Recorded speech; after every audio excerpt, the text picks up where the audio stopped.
আসসালামু আলাইকুম এভরিওয়ান। তো আজকে দেখাতে চলেছি একটা আনকমন ভিডিওটি স্কিপ না করে অবশ্যই ভিডিওটি মনোযোগ সহকারে দেখবেন, কারণ আপনার বাসা বাড়িতে হয়তো লাইন লোড নিচ্ছে না, সার্কিট ব্রেকার বারবার পড়ে যাচ্ছে। তো সেটা আম্পিয়ার এবং ভোল্টেজ কীভাবে বাড়িয়ে দেবেন, আমার ভিডিওটি যদি মনোযোগ সহকারে দেখেন তাহলে অবশ্যই বুঝতে পারবেন। কারণ আমি এখানে 32 বাট আপনার 10, তাহলে হলো 42 অ্যাম্পিয়ার তৈরি করতেছি।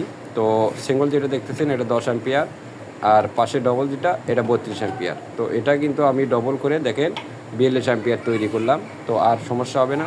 এক্ষেত্রে আপনার কিন্তু আমার দেখানো পদ্ধতি অনুযায়ী কিন্তু কাজ করা লাগবে, তাহলে আপনার লাইনটি সঠিক হবে।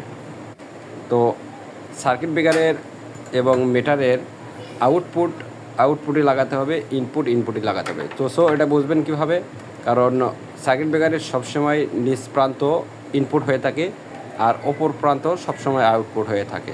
তো আমরা কালোর জায়গায় কালো লাগাবো, লালের জায়গায় লাল লাগাবো। এভাবে যদি আপনারা কাজ করে থাকেন তাহলে ইনশাল্লাহ আপনাদের কাজ সঠিক হবে।